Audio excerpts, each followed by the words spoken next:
Hello, my name is Sandra. Welcome to my channel. Today I'm so excited to talk about The Idea of You by Robinne Lee. I read this book for the first time about a month ago, and this has been living in my head ever since. Hayes Campbell and Solene Marchand are two characters that their love story is just so compelling, and maybe it's because I'm 2 months from turning 39 years old myself. The character in this book, Solene, she is 39, about to turn 40. So many of the themes in this book about women and how they are perceived by society and discarded as they, hit some magical number, or when their appearance changes, that somehow they lose their value and are just kind of invisible to society. It really hit home with me, and I think that's part of the reason why this story has really stuck with me. It just seems to kind of be this recurring theme in my life right now. The artist Jewel, she's in my hometown right now. She has done an art exhibit collaboration with Crystal Bridges here, which is a beautiful, beautiful art museum. And the exhibit is called The Portal. It revolves around just kind of the three things of your personal wellness: the inner world, the outer world, and the unseen world. I think a lot of those ideas permeate throughout this story too. I mean, even the title, The Idea of You, it's so much about self-perception, the perception of others, and just all of these external factors that really impact things and things that you don't see coming. Jewel has been a huge advocate of mental health and women's empowerment, and she's probably like my favorite musical artist out there, and so I'm excited to go see that exhibit. I'd also say a couple of years ago I binge watched the Before film trilogy, and that's starring Ethan Hawke and Julie Delpy, and the movies are Before Sunrise, Before Sunset, and Before Midnight. It's such a European kind of art film, but it's a lot about the same thing. And those movies follow a young couple that meet very serendipitously, and the movies span literal years and years between filming, and it's incredible to watch the themes of each movie change. And a lot of that resonated with me too, and kind of paralleled this book. So I think if you've seen the Before trilogy, that you would really appreciate this book too. This is definitely, I think it's pitched as romance, but it's more of like women's fiction. It is so deep and lovely, and the writing is beautiful. I only heard about this book because I saw a trailer for an Anne Hathaway movie, The Idea of You. So when this video goes live, The Idea of You is now streaming on Prime Video, so now you can go and watch that. So that's what spurred me to pick up this book and read it, because I had no idea. This has probably become one of my favorite books now, and I feel like I talk in superlatives all the time, but I feel like love is one of those things that is not finite, and I think that idea is even talked about in this book, but like the capacity for love is infinite. I feel that idea very deeply. When I say I love something, I really do. I don't think there's a cap to what media you can love, how many favorite books you can love. So if I speak in superlatives,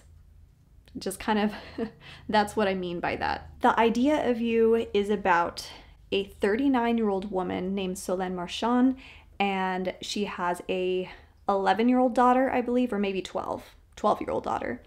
And there's this boy band, this British posh boy band called August Moon, and they are just the top of the top. They're their prime.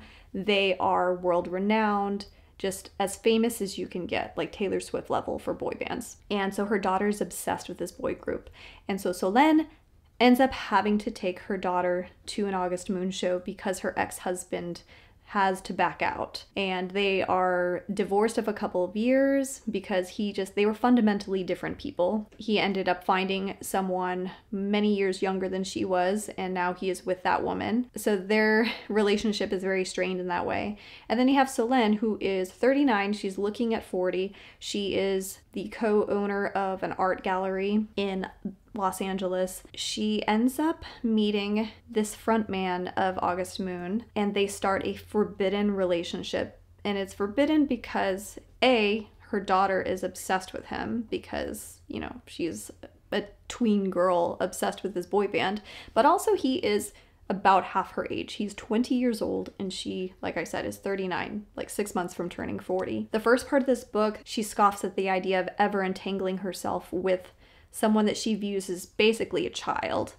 And he spends all this time trying to woo her and prove to her otherwise.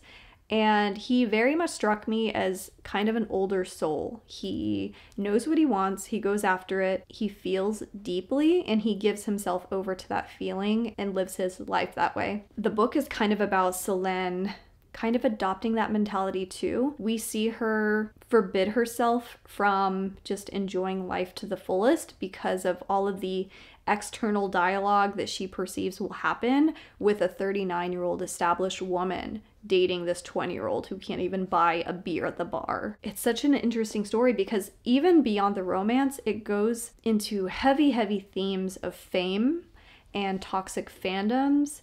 And even if you're not a Taylor Swift fan, the Tortured Poets Department album just came out, and I think one of the most beautiful things about that album is Taylor Swift is very open about her relationship with fans and the toxicity of it and how it affected her relationships.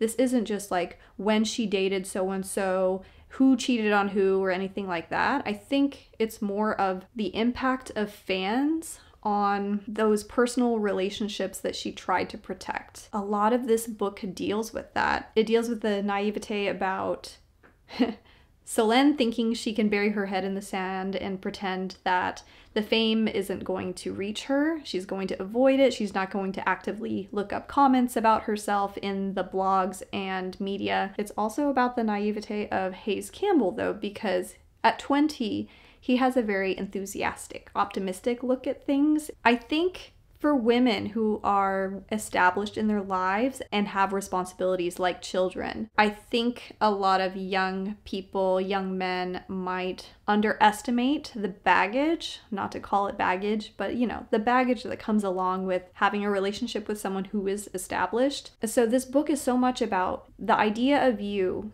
like what you think of other people, how you think of yourselves, and just kind of sees that relationship play out. And it's so, I mean, I told you I read this book a month ago, and I literally think about this book every single day. Like, it is such an integral part of life and my experience and how I see the world right now. I am so looking forward to watching the movie today and just seeing how it holds up to the book. I'm hoping it's good. Anne Hathaway is lovely, and I can't wait to see what she does with Solene's role. And also Nicholas Galitzine, who plays Hayes Campbell.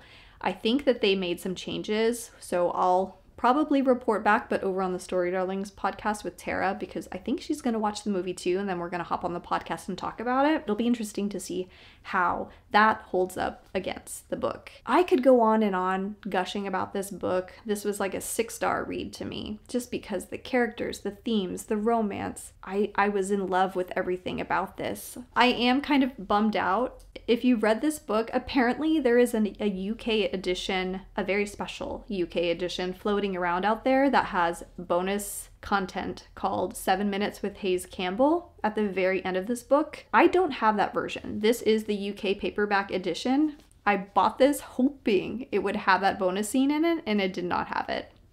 But there is a UK edition only movie tie-in that does have the extra scene in it. I will put what that ISBN is if you want it.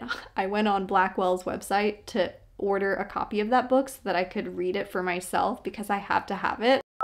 Hi, editor Sandra here. Up until this point in the video, I've managed to discuss the idea of you without giving away any spoilers, apart from things that you can glean from the book synopsis. But going forward, I'll be speaking more in depth on my feelings toward the end and other thoughts on the story, as well as sharing a few of my favorite excerpts. In other words, spoilers ahead. Proceed at your own risk. Okay, bye. The end of this book, as is, I burst into tears after reading it because it was so abrupt and it's not what I wanted, but I could still appreciate the beauty of it and the closure in a way. But it just left me feeling so moved inside. I was very sad and also happy for all of the really great experiences that were in this book. So it made me feel everything, but I still want more. You know, in the last couple of days, I have been rereading this story, both reading along in the book and also listening to the audiobook version, which I highly, highly recommend. If you're into audiobooks, the author, Robinne Lee, narrates it herself, and her voice is so rich and beautiful for this role. She does the British accents, she does the French accents so beautifully. It's just so compelling. There were heavy scenes in this book when she was narrating it that made me cry, and I didn't cry the first time I was reading these scenes by myself. It's just the way that she reads it has so much emotion in it. I just had to pitch the audiobook out there. So I'm gonna end up owning like 4 copies of this damn book by the time this is all said and done, but I'm happy about it. When you find something you love, hold on to it. Another thing I really enjoyed about this book, and this has nothing to do with the plot, but Robinne Lee was able to work in some personal tidbits into the book that just made the book feel even more special. So there is a chapter, I think it's called Los Angeles, and in Robinne Lee's real life, she has a family member who is a Filipino artist in Southern California. Joanna Garrel, I think, is the character in this book. And so she based that on an actual person. Like, you can go look up the Instagram of this person and look at the beautiful art that they create. So it's little touches like that that make this story so beautiful and so fleshed out and real. I love art. I love poetry. I'm a big lyrics person. It's been a couple years since I've written poetry, but I can appreciate that as a craft so much. This book is just filled with so many things to stew about. And if you are hungry for that kind of thing, this will fill you and keep filling you when you return to it. This next part, I am going to talk about some, I don't know if it's really out of context, but there's so many quotes from this book that I have to read and share because they were my favorites. Art and music is a heavy, heavy presence in this book. Even the way that Solene describes things, like how Robinne Lee words this, is so beautiful.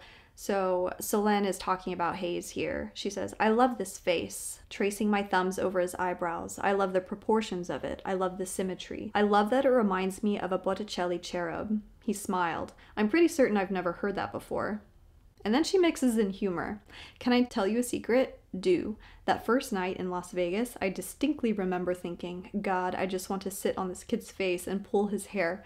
So you have these really sexy, deep, artistic quotes like that, and then you have like humor sprinkled in. And so even though there was a lot of really emotional, heavy themes throughout the book, there are these sort of funny lines and dialogue that just help it feel more real, which I really appreciated. Another quote I enjoyed, "I'm really happy when I'm with you. I get the feeling you feel the same way. And if that's true, I don't think you should give a fuck about what people may or may not think of our age difference.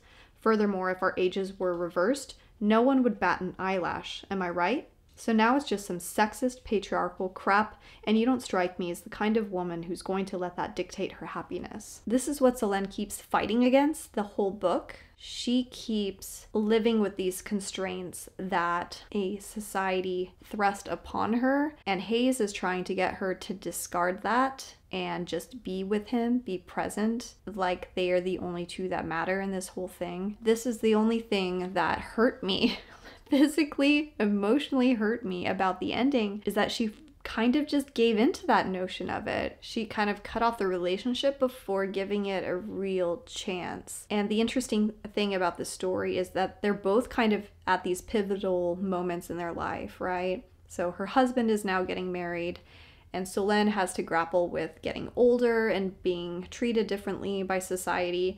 And then Hayes also is getting older, but not like the stage that she is at. He grapples with this being the front man of this boy band, and there are different things sprinkled in through the story that he is working on. You know, maybe he's going his own route, kind of like the Justin Timberlake thing, you know, separating himself from NSYNC and going solo, so that he can make more mature, grown-up music how he wants. And so he's kind of at that pivotal stage too. So I love that they were kind of growing up and going on that journey together. The scene that made me cry when Robin was reading it was when Isabel finds out about Solene and Hayes' secret relationship. Her daughter Isabel is basically just screaming out nasty things to Solene, basically supporting what society perceives of this relationship. which is that Solene is old, implying that she should be undesirable to someone like Hayes. And the whole conversation, the whole exchange between the two of them just hurt really deeply. There's a quote in the book and it goes, "There were so many things I wanted to teach her, that being a mother did not have to mean no longer being a woman, that she could continue to live outside the lines, that 40 was not the end, that there was more joy to be had, that there was an act 2, an act 3, an act 4 if she wanted it." And then there is Hayes, sweet Hayes, bless his heart. He's having this conversation because she keeps entertaining this idea of breaking things off with him before either of them can get hurt. And so this scene, he says, "You afraid?" he asked. I nodded. "So am I. But I'm all right with that. If I get hurt, I get hurt. It happens, right? Someone always gets hurt. But I don't want to miss out on us because I was afraid." And I just think the emotional intelligence that Hayes has is so good, and I think that's what makes the two of them work together despite this 20-year difference between the two of them. But there were so many deep conversations. One of my favorite chapters was, I think a chapter called Miami. There's this art exhibit called Invisible, which has to do with this theme of women being discarded. There's a quote, Solene is having a conversation with a colleague. She says, "It's like I have this shifting identity. I'm not who I used to be, and 10 years from now, I might be somebody else altogether. Even if I never become someone's mom or change my career or move to Idaho, my identity is different because the world responds to my physical appearance differently, and their response inadvertently changes how I see myself, and that's kind of crazy. I want to evolve because I evolve. I don't want other people to choose when that happens for me." And then the flip side of this, Hayes grappling with being a member of this crazy famous boy band. He's undervaluing himself, and Solene is trying to make him feel better and that he should be proud of what he does, which is making music that resonates with so many people around the world, despite socioeconomic background, ethnicity, country boundaries, whatever it is. And she says, "It's art and it makes people happy, and that's a very good thing. We have this problem in our culture. We take art that appeals to women, film, books, music, and we undervalue it. We assume it can't be high art, especially if it's not dark and tortured and wailing, and it follows that much of that art is created by other women, and so we undervalue them as well. We wrap it up in a pretty pink package and resist calling it art." I mean, the book is so like Barbie and Tortured Poets coded. I could talk about this book over tea, over coffee, over an ice cream cone, with girlfriends, with guy friends, with older people, young people. There's just so much wisdom in this book. And even the name of August Moon's album that they're working on in the book, I think it's like The Wise and Naked. It's just, the themes in this book are just exquisite. But I'm telling you, the last several lines of this book absolutely killed me. And like I said, it was very abrupt and it shocked me to the point of just bursting out into tears. It was, "I miss you. I'm thinking of you. I still love you." And those are text messages from Hayes Campbell. And then it ends with, "And then one day they stopped. Long, long before I had stopped loving him." Just like, Robinne Lee, how dare you do this to me? I was so invested in this relationship. And then Solene just kind of gives in. She tries to protect her heart, and she gives in to this notion of what society thinks. She gives in to the negative things that she's experienced with Hayes' fandom, and it just ends. Which is why I need the UK movie tie-in edition to come so that I can see what this 7 minutes with Hayes Campbell is about. So, and then I will watch the movie today and then talk about it. Sorry, had to let my puppy Gizmo in because he was scratching at the door, so if you heard that. He was also gnawing on his bone a little bit during this. Anyway, I could go on and on about this book. I'm so excited to watch the Prime Video adaptation later today, and then I know it'll probably make me cry because everything makes me cry. Then I will just stare at a wall for another month or so and think about my life, so...